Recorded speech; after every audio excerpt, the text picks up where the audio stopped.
ગુજરાતની અંદર લુખાગીરી કરતા તત્વો, બુટલેગરો, જે લોકો બેફામ બન્યા છે તે તમામ લોકો હવે સાવચેત થઈ જજો, કારણ કે ગુજરાતની અંદર હવે જે હર્ષ સંઘવીએ નિવેદન આપ્યું હતું કે હવે જે લુખાઓ છે તેમનું સરઘસ કાઢવામાં આવશે અને એમની સાથે વરઘોડો પણ નીકળશે. હવે આ તમામ વાતને જાણે પોલીસે ગાંઠ બાંધી લીધી હોય તેવું લાગે છે, કારણ કે તમે જો નાનો એવો ગુનો કર્યો છે, તમારો કોઈક વાંક છે, તો તમારું સીધું જ સરઘસ હવે નીકળશે. આવો જ બનાવ હવે બન્યો છે રાજકોટમાં.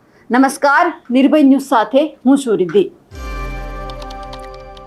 રાજકોટની અંદર એક વ્યક્તિ છે જેમની ગાડી છે તે કોઈક સાથે અથડાઈ છે, એટલે નજીવી બાબતમાં તેઓ મારામારી ઉપર ઉતરી આવે છે અને પોતાની ગાડીની ડિક્કીમાંથી એક હથિયાર કાઢે છે અને હથિયાર બતાવે છે. આ ઘટના જ્યારે પોલીસને ખબર પડે છે, પોલીસ એમને પકડે છે અને પછી જ્યારે પોલીસ સાથે આ બધી જ વાતચીત થાય છે ત્યારે જે આ યુવાન હોય છે તે એવું કહે છે, માફી તો નહીં જ માંગુ, તમારાથી થાય તે કરી લેજો, પરંતુ માફી માંગવામાં નહીં આવે. અને લાગે છે કે પોલીસે પણ જે હર્ષ સંઘવીની જે વાત છે તે ક્યાંક ગાંઠ વાળી લીધી છે કે વરઘોડો કાઢવાનો છે, સરઘસ કાઢવાનું છે, એટલે આ તમામ વાત છે તે અહીંયા લાગુ પડી રહી છે. એટલે આ વ્યક્તિનું રાજકોટનું જે વિરાણી ચોક છે જ્યાં આખી ઘટના બની હતી તે જ જગ્યા ઉપર સરઘસ પણ કાઢવામાં આવે છે. હવે આ બધી જ બાબતોમાં ક્યાંય ભાજપના નેતાઓ પણ પાછળ નથી રહ્યા. જો તમે કોઈ પણ પક્ષ સાથે જોડાયેલા છો, તમે ગુનેગાર છો, તો તમારો વરઘોડો ચોક્કસથી નીકળવાનો છે. અને આ વાત આપણે સુરતમાં પણ જોઈ હતી, એ જ વાત રાજકોટમાં પણ લાગુ પડે છે. એટલે હવે એ જોવાનું છે કે હર્ષ સંઘવીએ જે નિવેદન આપ્યું છે તે તેમની બધી જ પોલીસ અનુસરે છે કે નહીં, કારણ કે સૌથી પહેલા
જે રાજકોટમાં ઘટના બની છે, જે આ વ્યક્તિ છે જે બેફામ બન્યો હતો, ક્યાંક કોઈકને મારવા માટે પણ ગયો હતો, જેમનું સરઘસ કાઢવામાં આવ્યું હતું અને એ જ સરઘસ દરમિયાન તેમણે એવું કહ્યું હતું કે માફી તો મારાથી નહીં જ મંગાય. અને થોડી જ વારમાં તેમને પોલીસ સ્ટેશન લઈ જવામાં આવ્યો, તેમનો વરઘોડો કાઢવામાં આવ્યો, તેમને ક્યાંક તાંટિયા તોડ સર્વિસ પણ થોડી ઘણી થઈ હશે. એટલે જ્યારે તેમને પોલીસ સ્ટેશન લઈ જવામાં આવ્યો અને તેઓ સીધો જ પોતાનું અલગ જ નિવેદન સામે આપ્યું, કહેવા લાગ્યો કે મારાથી ભૂલ થઈ ગઈ છે, મેં કાયદો અને વ્યવસ્થા હાથમાં લીધી હતી, હું બધા જ લોકોને વિનંતી કરું છું કે કાયદો અને વ્યવસ્થા હાથમાં ન લેતા.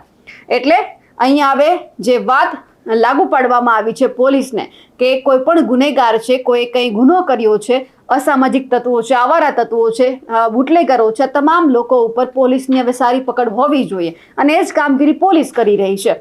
સૌથી પહેલા તો જે રાજકોટનો યુવાન છે પોતાની દાદાગીરીનો રોફ જમાવતો હતો અને કહેતો હતો કે હું માફી નહીં માંગુ, અને અચાનક જ તેમણે પોલીસ સ્ટેશનમાં જઈને માફી પણ માંગી લીધી છે. બધા જ લોકોને કહી પણ દીધું છે કે કાયદો અને વ્યવસ્થાની સ્થિતિ આપણે સૌએ જાળવવાની છે. સૌથી પહેલા આ યુવાનને સાંભળી લઈએ. મારું નામ દિવ્યરાજ છે, રઘુસિંહ જાડેજા. મેં વિરાણી ચોકમાં કાર એક્સિડન્ટ બાબતમાં લપ કરેલી હતી, મેં છરી કાઢેલી હતી. બીજી વાર આવી ભૂલ મારાથી નહીં થાય એ બારામાં હું સાહેબને વિનંતી કરું છું. હું કહું છું કે ભાઈ કાયદો હાથમાં લેવો નહીં, નગર પોલીસ કાયદેસરની કાર્યવાહી કરશે. મારું નામ દિવ્યરાજ છે, રઘુસિંહ જાડેજા. મેં વિરાણી ચોકમાં કાર એક્સિડન્ટ બાબતમાં લપ કરેલી હતી, મેં છરી કાઢેલી હતી. બીજી વાર આવી ભૂલ મારાથી નહીં થાય એ બારામાં હું સાહેબને વિનંતી કરું છું. હું કહું છું કે ભાઈ કાયદો હાથમાં લેવો નહીં, નગર પોલીસ કાયદેસરની કાર્યવાહી કરશે. આ નિવેદન તેમણે આપ્યું છે જ્યારે એમને પોલીસ સ્ટેશનમાં લઈ ગઈ હતી. એ પહેલા પોતાની કઈ રીતે દાદાગીરી પોલીસ સામે જમાવી તે પણ જોઈ લઈએ.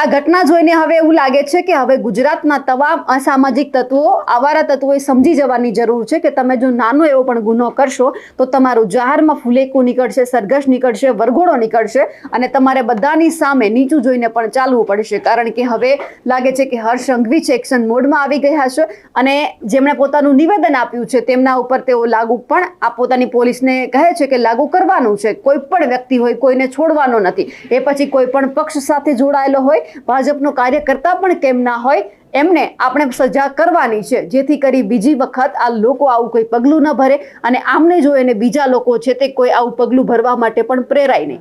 કારણ કે ગુજરાતની અંદર અત્યારે આપણે ઘણી બધી જગ્યા ઉપર જોયું છે કે કાયદો અને વ્યવસ્થાની સ્થિતિ છે તે દિવસે ને દિવસે કથળી રહી છે અને આ જ કાયદો અને વ્યવસ્થાની સ્થિતિને સાચવવા માટે, જાળવવા માટે હર્ષ સંઘવી અવારનવાર નિવેદનો આપે છે. ક્યાંક તાંટિયા તોડ સર્વિસ પણ થાય છે, જેમના ઉદાહરણ આપણે અત્યારે જોઈ રહ્યા છીએ. જ્યારે આ નિવેદન તેમણે સુરતમાં આપ્યું હતું ત્યારે ઘણો જે આ મુદ્દો હતો તે ચર્ચાનો વિષય બન્યો હતો. પણ લાગતું નહોતું કે જે આ નિયમ બનાવ્યો છે, જે નિવેદન આપ્યું છે તેમનું કે પાલન થશે.